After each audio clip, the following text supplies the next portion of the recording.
episode number 269 of the Wholesome Fertility Podcast. My guest today is Kaely McDevitt. Kaely is a registered dietitian specializing in nutrition for women's health.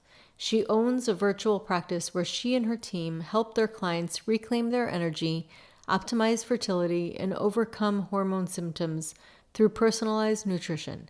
Having experienced the pitfalls of a conventional approach to women's health firsthand, Kaely is passionate about empowering women to build health from a place of connection to self, to nature, and to community. Welcome to the Wholesome Fertility Podcast. I'm Michelle, a fertility acupuncturist here to provide you with resources on how to create a wholesome approach to your fertility journey.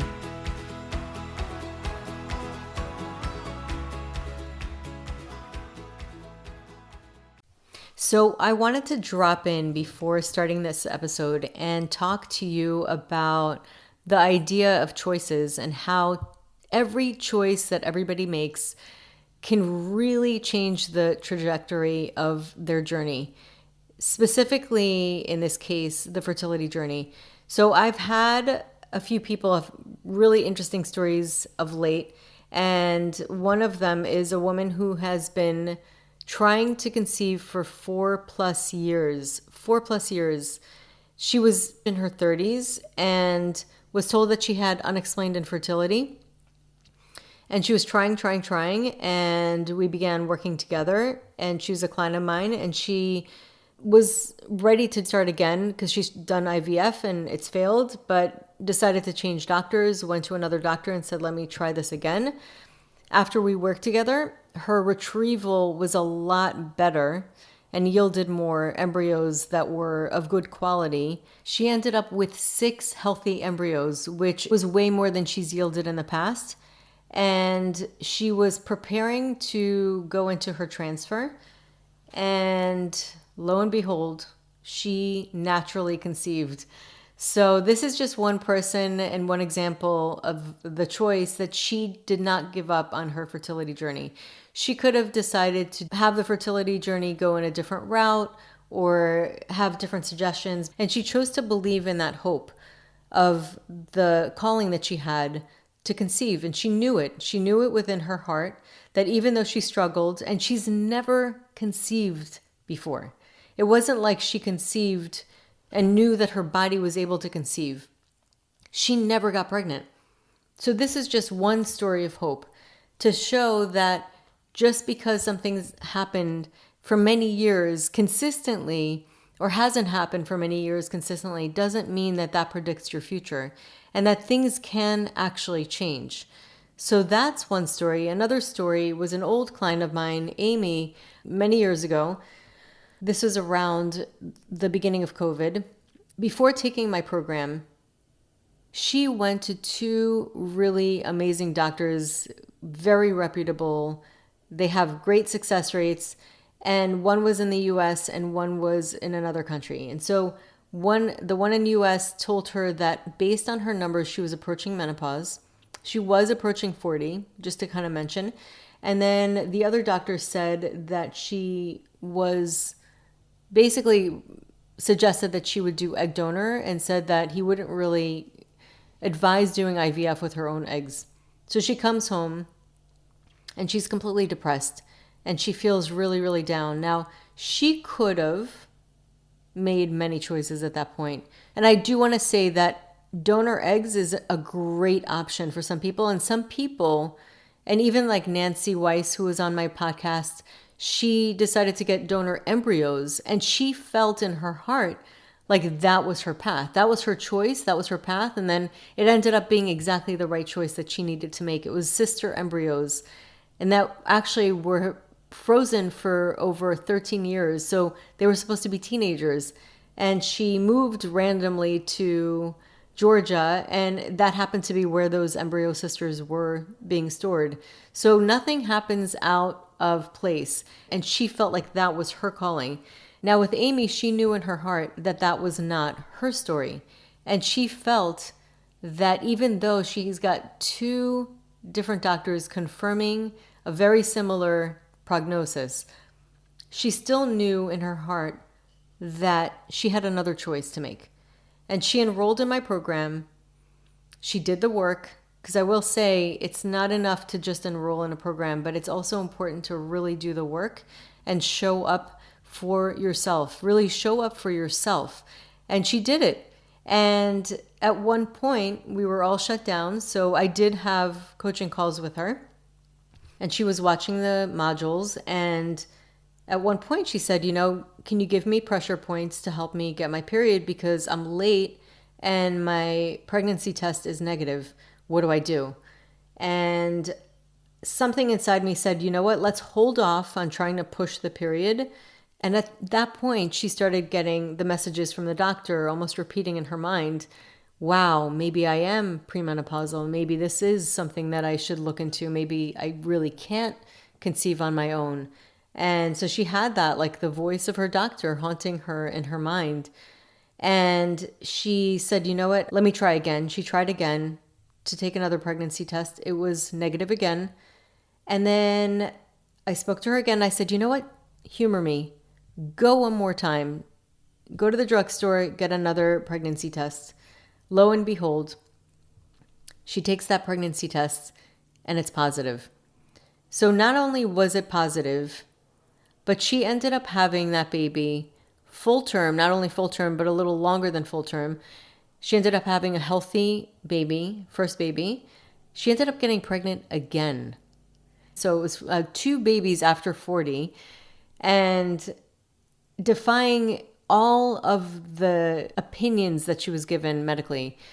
And there's nothing wrong with medical opinion. Actually, medical opinion can really save and change your trajectory in a good way. So medical opinion is important, 100%. But also your intuition and your aligned choices are also important. And another story was actually a podcast guest who listened to this podcast and she decided to enroll in my program. For 9 years, she didn't have a period. And she ended up taking the program and applying a lot of what was in there. And she ended up getting her period in her first pregnancy ever. Well, she was really struggling. So that was an incredible story. And then I had another podcast guest who was also dealing with a cancer diagnosis and was able to resolve that, and eventually too got pregnant for the very first time.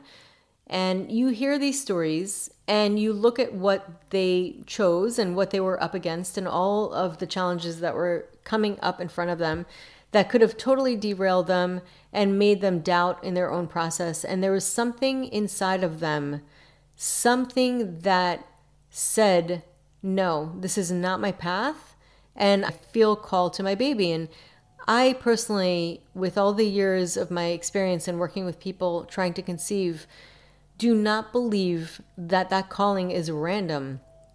I believe that that calling is there for a reason.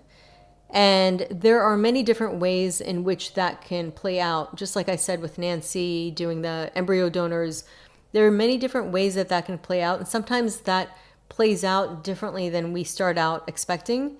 But every choice you make can lead you into a certain direction. And that all comes down to making those aligned choices. And part of making that aligned choice is knowing and having that belief that that choice will take you in a direction that you have not yet experienced.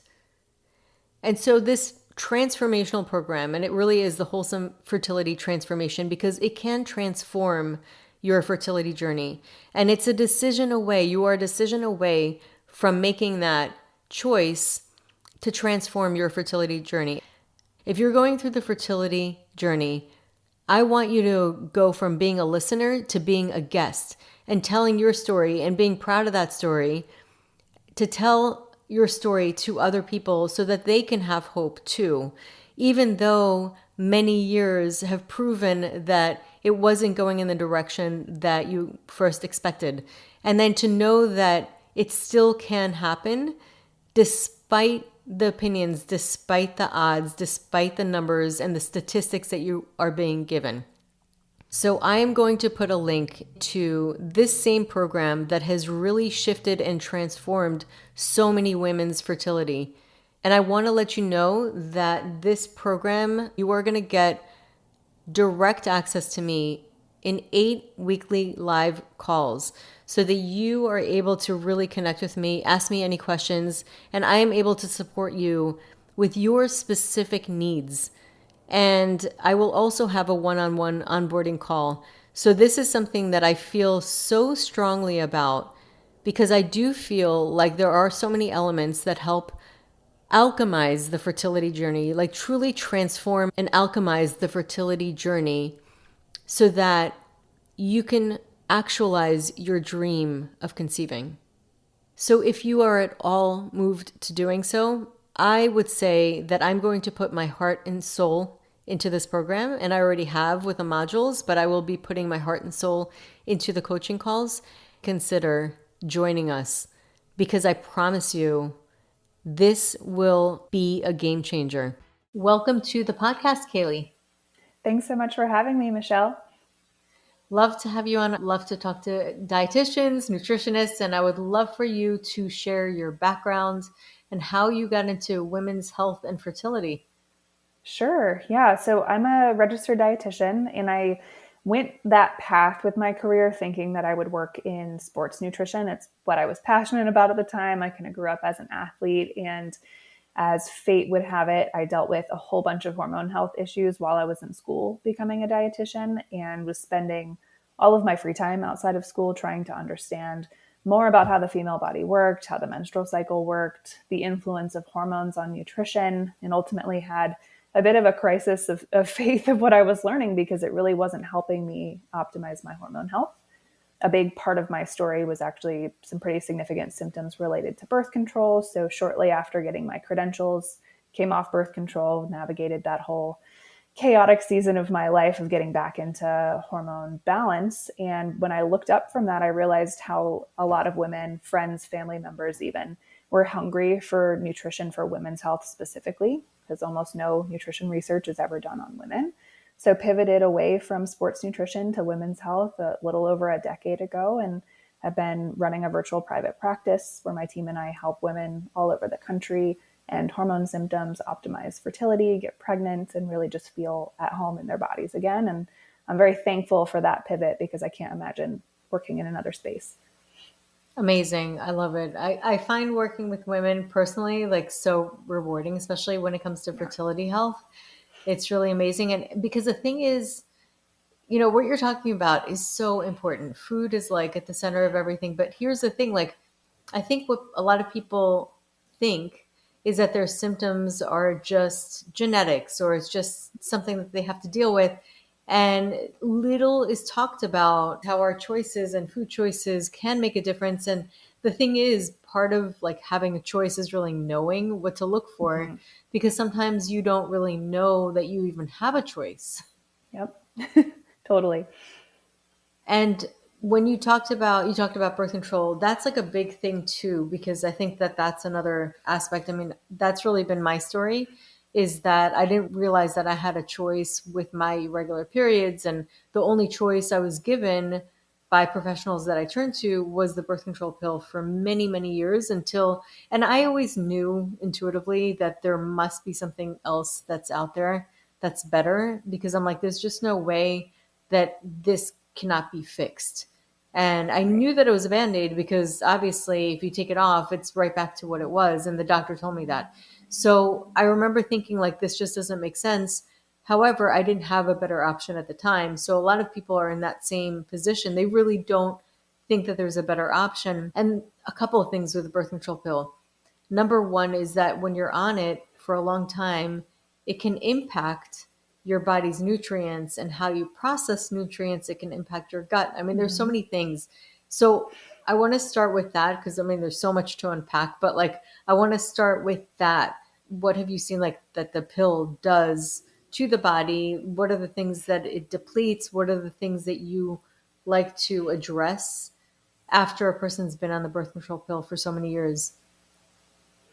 Yeah, absolutely. So we don't have a ton of research on this yet. I think it's growing slowly. But what I've Mhm. seen in practice and even experienced personally was a depletion in a lot of really important nutrients. So at the time that I came off birth control, I was working for a corporate wellness company that did micronutrient testing for their corporate clients, which was a little unusual for the time, but really cool. And so I'm like, I'm a dietitian. I'm following all these food rules. That I was running marathons. I thought I was going to have this like beautiful report come back, and it came back, and I was deficient in more things than any of the clients that I had been helping. And it was a big aha moment for me to start digging into the influence of birth control on nutrients. And what I've continued to see over the last 10 years in practice is a big depletion in our B vitamins. So kind of the whole B complex.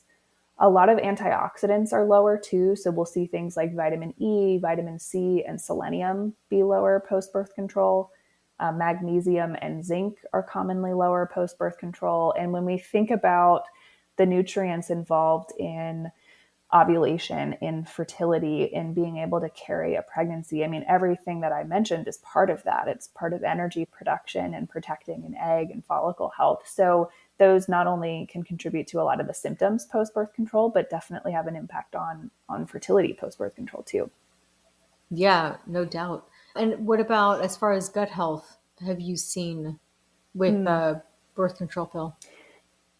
Yep. So we see a change in the microbiome with hormonal birth control use. And it's a shift away from gram positive to gram negative bacteria, which can influence the way that we recycle estrogen in the body. So it can contribute to that state of estrogen dominance. We see an increase in like the gap junction between cells in the gut, or a common term for that would be leaky gut. So more likelihood to have systemic inflammation, more likelihood to have inappropriate reactions to food post-birth control. And then another big area that gets taxed while on birth control is the liver, gallbladder, and kind of greater biliary tree. You know, the liver is already an extremely busy organ, and it is having to work overtime to process and filter the hormones coming in from birth control. And those hormones influence the contractility and the composition of bile. So we see that whole biliary tree impacted by birth control too, which of course influences the way that we're able to get excess hormones out of the body, the way that we're able to absorb fats from our food and our fat soluble vitamins. So those would be the main areas. So nutrients, gut, and then liver and gallbladder health. And what are some of the protocols? And I'm sure similar to my work, every person is unique. So the protocols are going to change depending on the person and the condition and their symptoms as well, and like just how their body reacts. But typically, if somebody's been on the birth control pill for a very long time, what are some of the things that you suggest for them to do? Yes. So we'll start with food, right? Being in the nutrition space, we always want to start there. And I always say that nutrient dense whole food diet is non-negotiable when we're talking about coming off of birth control and recovering from however long that season of life was. So sticking with food in the real form as often as we can. So good quality proteins, nice pigmented produce, healthy fats, a lot of just micronutrient rich foods to help accommodate for the deficiencies that came from the pill. So we would start with that, the foundation of the diet. We'd work on supporting the gut. So looking at the types of fibers in our diet, potentially leveraging some probiotic support. In my experience, spore-based probiotics have been really helpful at trying to adjust the changes that happen post-birth control. And then I love to bring in some liver gallbladder support too. So maybe we'll do things like castor oil packs or bitters, or bring more bitter foods into the diet to help get that good bile flow going again. Those would be my kind of 3 areas to start with. And okay, so let's talk about spore-based probiotics, because a lot of people listening might not realize the difference between the probiotics. And I personally love them as well. I think they're great. And just talk about the differences and why that would be more beneficial over the typical probiotics that you'll find. Sure. Yeah. So spore-based probiotics are delivered almost identical to how we would find them in nature in the soil, which I think is a cool and important detail here. So they're going to be encapsulated inside that spore, which means they have protection from our digestive process. So they're a lot less likely to get broken down by stomach acid in the stomach and actually make it to their target site, which is the large intestines.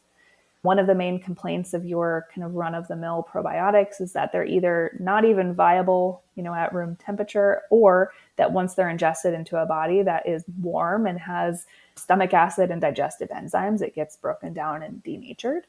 So the spore-based probiotics, in my experience, have just been a lot more effective at actually changing the terrain of the large intestines, and actually a lot better tolerated too, which is what I've seen, because they're making it to the large intestines and not the small intestines where they might contribute to some symptoms.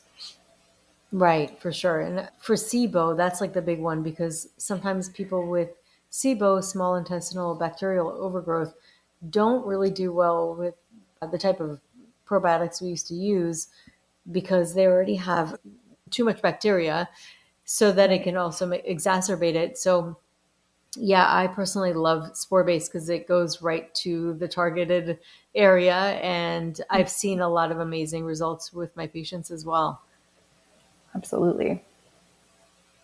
And then another thing that you brought up, which I thought was really interesting, is the bitter taste. So it's interesting because we do take a lot of supplements sometimes, and those supplements have certain bitters or are supposed to be good for your liver. However, the taste of bitter is also part of the medicine, tasting it. Yes. Absolutely. Yeah. I mean, we've got those taste receptors all over our tongue, and they're not there for no reason.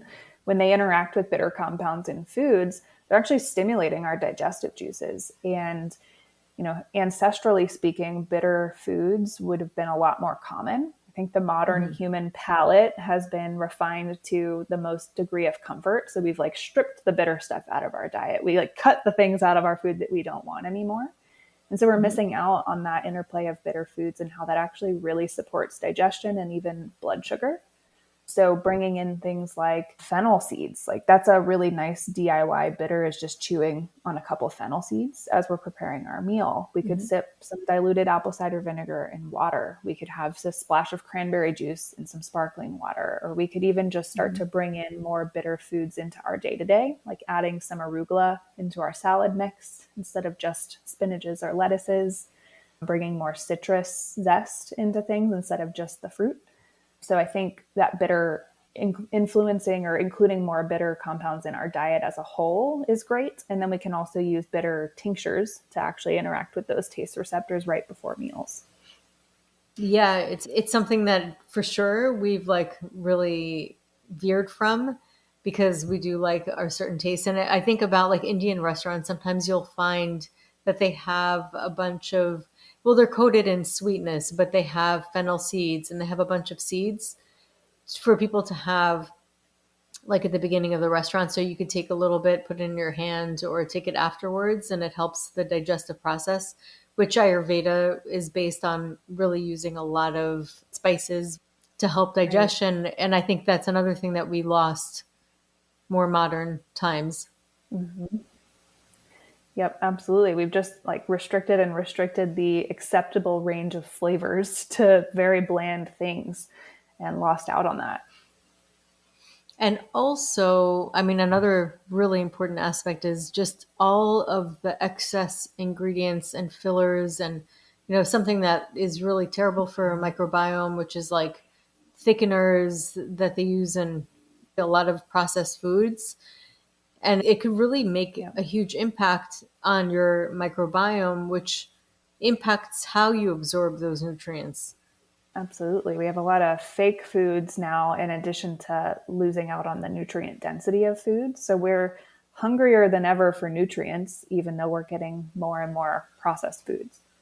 And I tend to see a lot of people with lower progesterone symptoms, such as mid cycle spotting or a shorter luteal phase. What are some of the things that you've seen, and how have you approached that?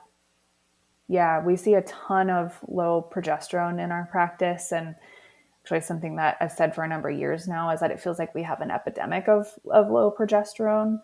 And that's because we only make progesterone if we ovulate, and we only ovulate if the body feels safe and has the raw materials that it needs to. And I'd argue that the lifestyle of the modern woman isn't conducive for safety or nutrient availability either. So a lot of the main symptoms that we see, like the ones you mentioned, a short luteal phase, symptomatic periods. And that's because progesterone helps balance out the effects of estrogen. So without enough of it, we tend to have heavier, more painful, clottier periods.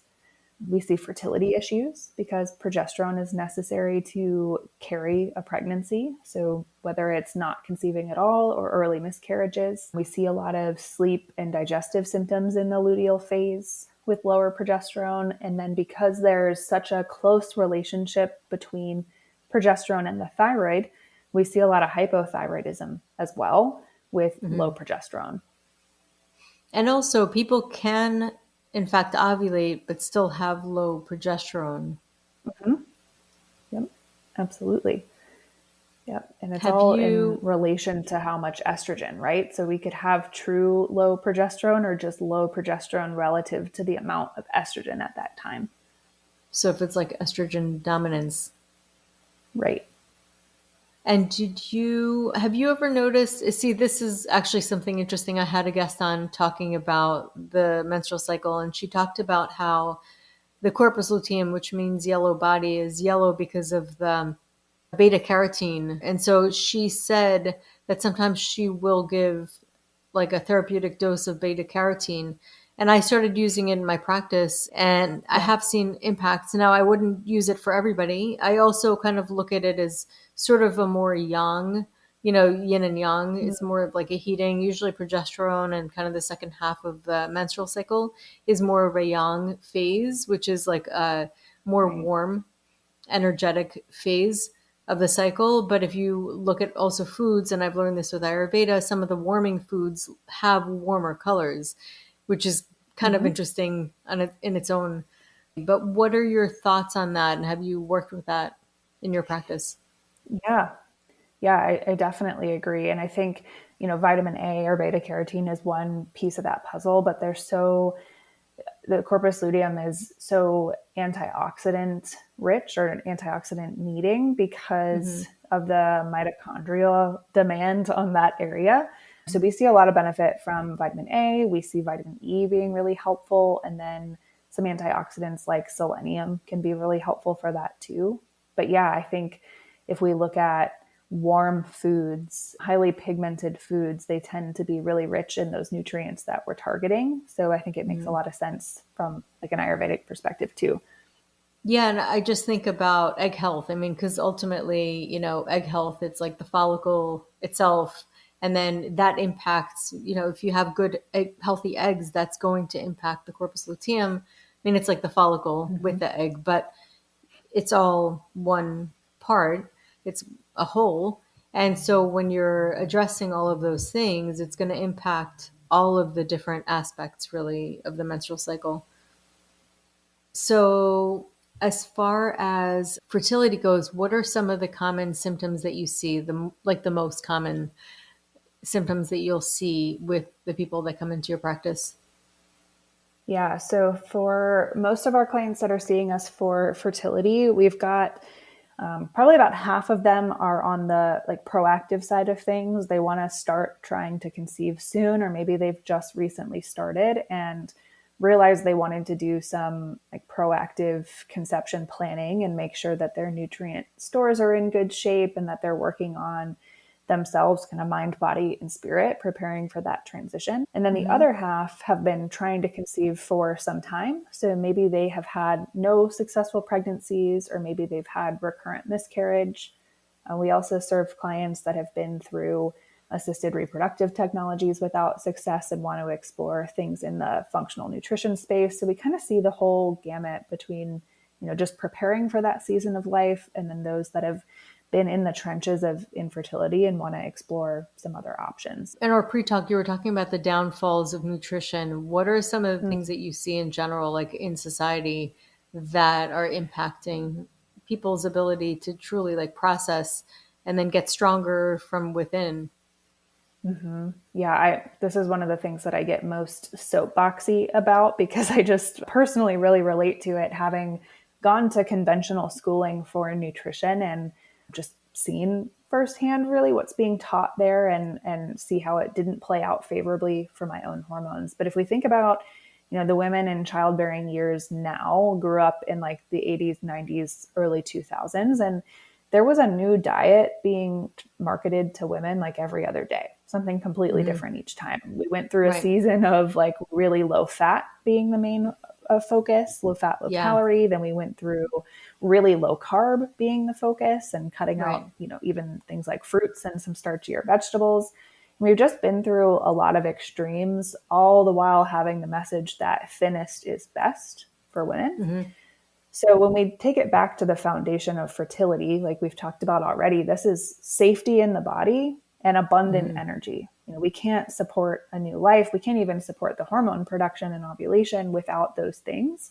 So if we're Mm-hmm. consistently under eating, either from just a caloric perspective or cutting out large amounts of macronutrients, whether it be carbs, proteins, or fats, we can't expect fertility to happen unhinged at that point or uninhibited at that point because we lack safety and nutrient availability.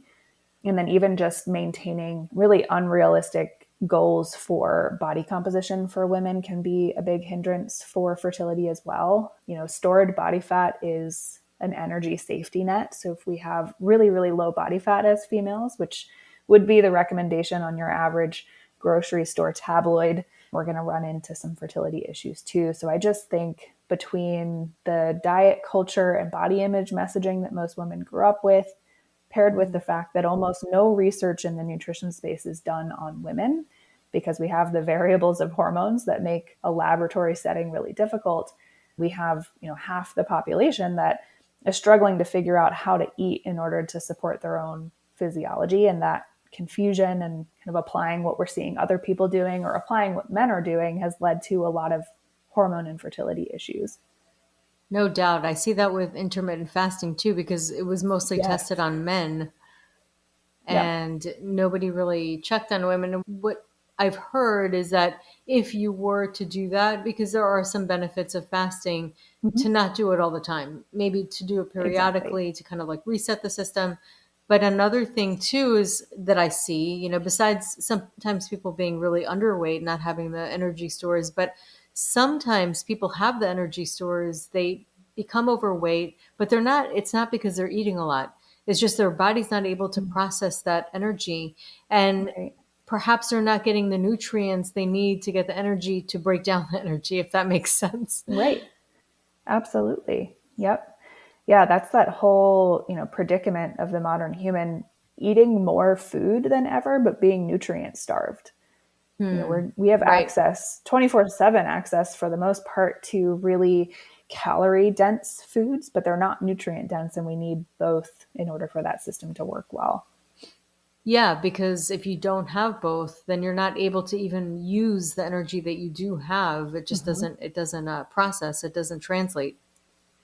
Yep. And something that you mentioned with the intermittent fasting and just, if we want to leverage the benefits of fasting in women, we do it in a different way than we would with men. We would do things, for shorter duration or for specific seasons. And I think that hits on a really big point for nutrition for women's health. And that's having to acknowledge that we're cyclical beings Correct. and Yeah. that it's okay that we need to change our approach to food, to exercise, to the way we're living our lives based on Hmm. what's going on in our cycle. And I know this is something that you speak on often. It's one of my favorite Hmm. things as well. Our culture thinks that we should feel the exact same way and show up the exact same way every single day. But if you're a cycling female, I mean, you're going through 4 different seasons every single month, Hmm. and those have different demands.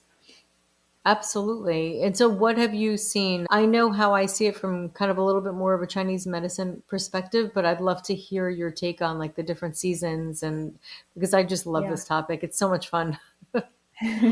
I love it too. Because And I it's think it's so true. liberating. Yeah. Yeah, it is. I remember feeling like so much relief when I realized that it's actually really normal that my motivation is not the same every single day.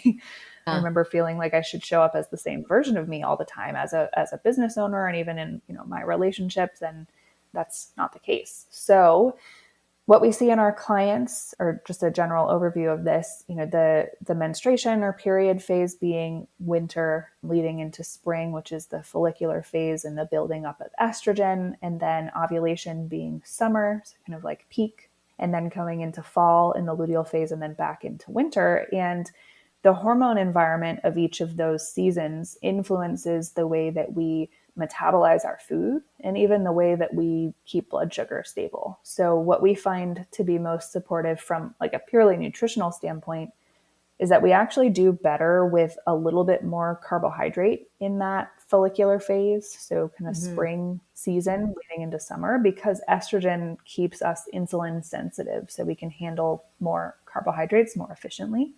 And that can support that increased like external energy output that comes with the spring and summer seasons or follicular and ovulation. And then once we move into the fall season, so we start to have progesterone produced after ovulation, and progesterone actually helps us metabolize fats a little bit better. And then it stimulates our thyroid. So our metabolic rate and actually internal heat is highest in that second half of the cycle. But we're not quite as sensitive to insulin anymore. So we find a little bit less carbohydrate in that season, a little bit more fats for the satiety. And then we even find reducing the intensity and even volume of exercise in that second half being really important too, because our external energy output tends to be lower in the fall and coming into winter. And then during the actual period, we see this so often in our clients, and I definitely live this personally. If we don't allow for a true winter, like a true couple days of actually just resting and not putting our foot on the gas pedal and not forcing workouts, even if we don't feel well, if we skip that wintering, we see that impact the energy and output of the next cycle. So if we can really honor the winter, slow down, take care of ourselves, listen to ourselves, we feel so much better throughout the subsequent cycle. I just love that you just said that. It's so true. And when I finally got to the point in my life where I honored it for myself, because I would work out throughout my period, and now I get to this place where I actually honor it, and I don't. And I give myself a couple of days where I'm just like allowing myself to rest. And once you accept it, because it's always habit, you get into habits and you almost have to change your definition of what things are, because in your mind it's like I have to do things in order to be productive, and that's my reality. And then when you start to realize I can also listen to what that reality could be and listen to my body and what my body's telling me, and when you start to really honor that, it's a game changer. I mean, I'll say that it's a game changer. Yeah. Oh yeah, I totally agree. And when I finally started to honor that myself, it was like a huge light bulb moment, and it just changed things for me, personally and professionally. If I could actually fill my cup during that winter, things just played out so much better. Yeah. And I see it also just with how we eat, and just like eating past our feeling full or not eating enough and just kind of holding out because we want to be thin. And, you discussed that before, but it's just not listening to our body. Our body's so intelligent. Also, the mindfulness of eating is a big one. It's just, if you chew your food more, just that alone can make such a difference on how you're able to process it and getting all those enzymes from your saliva. It's like the simple things. We have teeth for a reason. Yeah. And like eating away from some kind of other distraction, like the TV screen or your computer for work or scrolling emails or social media on your phone. It's always the simple stuff. And I think at the end of the day, if we really want to feel amazing as women and support fertility, it's just getting back in touch with the amazing innate wisdom that the body has, and knowing that the entire like diet and like body image culture is designed on you being disconnected from that. So it's literally an act of rebellion to do it differently. And it's really how things will change in the women's health space. It's the best kind of rebellion you can get into. And I'll tell you this, like another thing that is that the spleen and stomach, they have a very important role. I mean, they are the role for our digestive system in our body from a TCM, traditional Chinese medicine perspective. And the spleen, one of the functions of it, or it's connected to a lot of thinking, So when we think too much, and it's funny because when I was studying this, the guy, our first teacher, when we first started, said your spleen's going to get crazy, and your digestive system is going to get impacted by all the memory and all of the studying that you have to do in this course. So just keep that in mind. You might need to start like working on it, taking extra herbs to support that. Mhm. And what you said was so important because when you're eating and you're watching TV or your mind's going somewhere else, then you're taking that energy, that mental energy that could go towards your digestion somewhere else. Mm. So it's interesting that we say that, but it's even separate from traditional Chinese medicine. People say that or realize that. Yeah. But this is a thing in Chinese medicine. It really is like your mental energy gets taken away from your digestive system.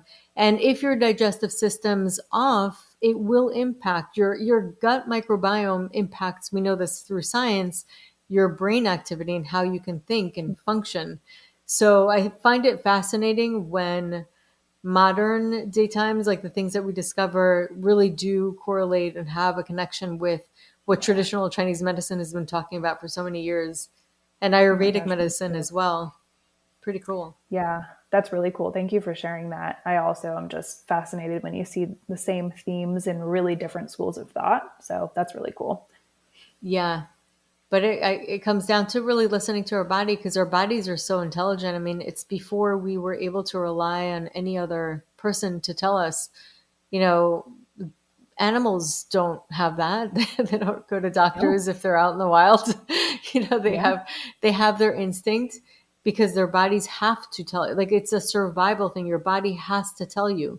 You have to have that Hmm. communication. However, our minds can overpower a lot. Like our thinking brain can overpower a lot of that.